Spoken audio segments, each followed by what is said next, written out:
Hello दोस्तों। तो कैसे हैं आप सब? उम्मीद करता हूँ बहुत अच्छे होंगे। स्वागत है आप सबका मेरे और आपके चैनल काय एक्सटीन में, जहाँ पे हमारे पिछले वीडियो में हमने ग्रेटेस्ट हिट डेवलपर का चैप्टर नंबर 8 ख़त्म किया था, जहाँ पे हमारे लॉयड ने टॉर्डस को पकड़ लिया था, जो कि फोंतेरा बारोनी के को फ्रॉड में काफ़ी पैसा लूट के ले गया था। और इस चैप्टर में हम देखेंगे कि लॉयड जो है वो टॉर्डस का क्या करने वाला है। और चैप्टर के स्टार्टिंग में हम देखते हैं कि टॉर्डस बंधा हुआ होता है चेयर के साथ, टेबल में बैठे और काँप रहा होता है। और लॉयड और जेवियर उसको देख रहे होते हैं। और लॉयड कहता है टॉर्डस से कि हाँ, डरने की कोई बात नहीं है। कभी कभी ना कभी कोई लालची हो ही जाता है, और तुमने बस एक अपॉर्चुनिटी का फ़ायदा उठाया। इसके लिए मुझे लगता है कि ये किसी का सर धड़ से अलग कर देना काफ़ी हार्श लॉ है। तो तो टॉर्डस कहता है लॉयड से कि तो क्या आप मुझे माफ़ कर देंगे? हाँ, क्यों नहीं, मैं तेरे को कोर्ट नहीं ले जाऊँगा। अम, और तुम जितना भी एसेट, बचा हुआ एसेट है, वो हमें रिटर्न कर दोगे, क्यों, है ना? तो टॉर्डस कहता है लॉयड से कि हाँ, मैं रिटर्न कर दूंगा। मैं अगर आप मुझे माफ़ कर दोगे तो मैं खुशी खुशी रिटर्न कर दूंगा। आम, बस इतने से काम नहीं चलेगा, हम तो अभी शुरू ही हुए हैं। तो उसका मतलब क्या है? तो लॉयड कहता है कि अगर तुम्हें माफ़ी ही चाहिए तो कुछ और भी करना पड़ेगा। तो टॉर्डस कहता है कि हाँ हाँ, कुछ भी बोलिए, आप बस कमांड कीजिए, मैं कुछ भी करूँगा। तो लॉयड कहता है कि बस एक सिंपल सा कॉन्ट्रैक्ट है, तुम्हें उस पर साइन करना पड़ेगा और सब खत्म हो जाएगा। हाँ, कैसा कॉन्ट्रैक्ट? ये टॉर्डस कहता है।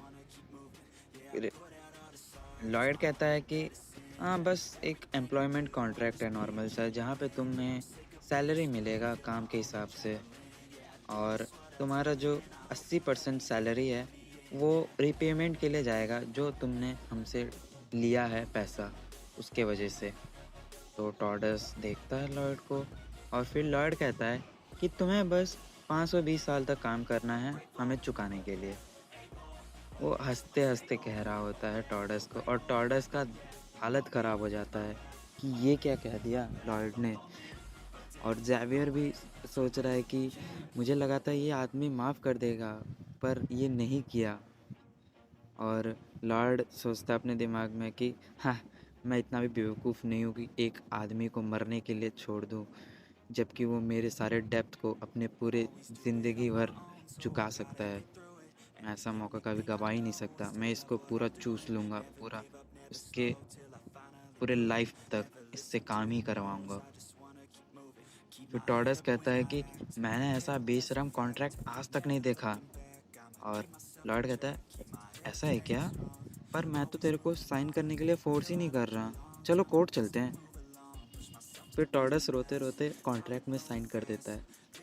फिर हम देखते हैं कि जेवियर और लॉयड टॉर्डस को पकड़ के जा ही रहे होते हैं कि जेवियर कहता है कि ये जो पैसा है वो हमारे इंटरेस्ट कुछ महीने के लिए चुका देगा, ये पैसा।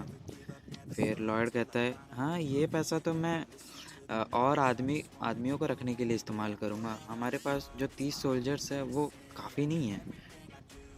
और लॉयड सोचता है कि अगर मैं विलेजर्स को काम पे रखने के लिए कहूँगा तो शायद वो नहीं मानेंगे कि मेरे रेप्यूटेशन के वजह से।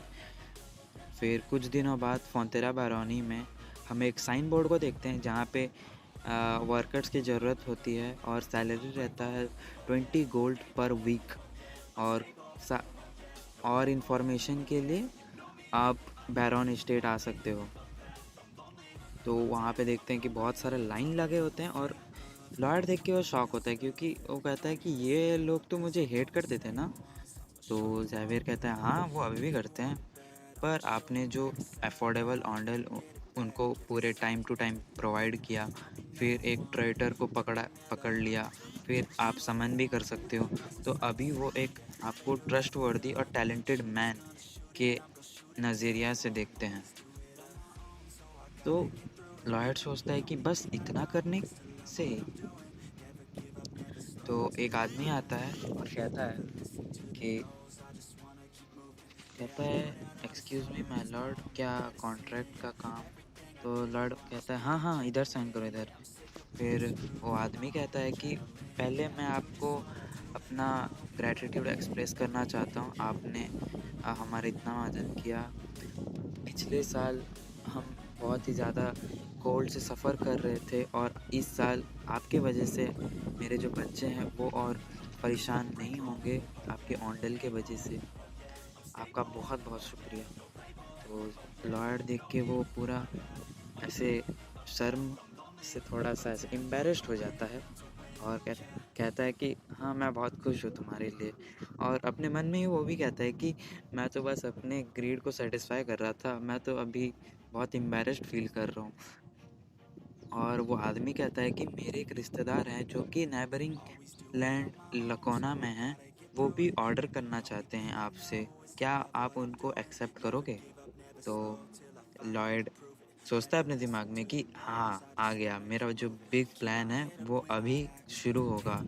मैंने ऐसे ही नहीं बनाया था मॉडल को लॉस पे, और ये जो ऑर्डर करेंगे अब मैं ज़्यादा चार्ज करूँगा ट्रैवल एक्सपेंस के बहाने। और अ, लॉर्ड ऐसे मुस्कुराते हुए अपने इविल स्माइल में कहता है कि हाँ, हाँ, क्यों नहीं, पर उसको थोड़ा ज़्यादा पे करना पड़ेगा ट्रैवल एक्सपेंस के लिए। और ज़ेवियर अपने दिमाग में सोच रहा होता है कि फिर से वही चेहरा वो ये बना लिया इसने, और इसलिए शायद तक इसने मुंडल को लॉस में बनाया। पर मुझे ये समझ नहीं आ रहा कि ये रोड क्यों बना रहा है माउंटेन तक। फिर हम देखते हैं कि एक जगह पे ज़ेवियर और लॉयड खड़े रहते हैं और लॉयड कहता है ज़ेवियर, और ज़ेवियर बोलता है हाँ माय लॉर्ड। कुछ टाइम बाद ये माउंटेन जो है वो ख़त्म हो जाएंगे। क्या आपका ये क्या मतलब हुआ? हमें ऑन्डल के लिए काफ़ी फ्यूल चाहिए और ये जो पेड़ है वो इनफ नहीं होंगे। तो ज़ेवियर कहता है कि ये आपको पहले से पता था, फिर भी आपने ये सब किया? हाँ, इसलिए मैं ये रुका हुआ हूँ। ये रोड के एंड में एक कोल माइन है और उस कोल को हम बेचेंगे और काफ़ी ज़्यादा पैसा कमाएँगे, और ओंडल में उसको यूज़ करके, और उस ओंडल को यूज़ करने के बाद कोई भी रह नहीं पाएगा मेरे ओंडल के बिना। फिर हाँ, हाँ, क्यों नहीं, मैं अपने जो ओंडल अपने लैंड के लोगों को एक डिस्काउंट दूँगा अपने ओंडल को, पर वो डिस्काउंट काफ़ी छोटा होगा। फिर ज़ेवियर अपने दिमाग में सोचता है कितना चालाक और स्नीकी इंसान है ये। हाँ, तो लॉर्ड कहता है हाँ, तो सोच ही रहा होगा ना कि मैं काफ़ी चालाक और स्नीकी हूँ। हाँ, पर कोई और रास्ता बता सकता है हमारे डेब्ट्स को भरने के लिए? फिर ज़ेवियर कहता है कि हाँ, पर ये बेस्ट सॉल्यूशन है अभी के लिए, पर आपको नहीं लगता कि आपके आपसे भी पहले काफ़ी बैरोन ने ये सब कुछ करने का ट्राई किया और फेल हो गए?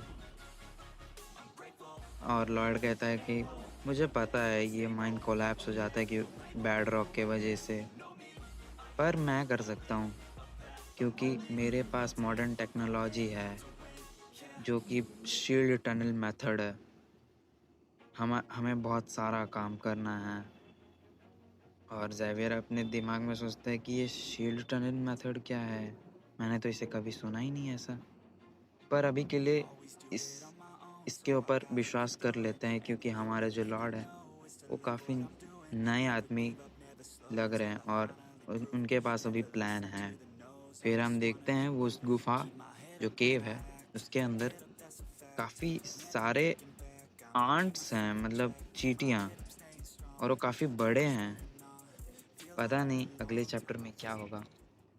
तो गाइस, ये चैप्टर यहीं पे ख़त्म होता है, चैप्टर नंबर 9। और उम्मीद करता हूँ ये चैप्टर आपको अच्छा लगा हो। ये तो बस शुरुआत था चैप्टर 9 का। इसके आगे जो चैप्टर 10 होगा वो काफ़ी ज़्यादा अच्छा होगा, क्योंकि हमें देखने को मिलेगा उस गुफ़ा के अंदर असल में है क्या। तो गाइस आज के लिए बस इतना ही। उम्मीद करूँगा आपको अच्छा लगा होगा। लाइक और सब्सक्राइब कर देना। तब तक के लिए बाय बाय।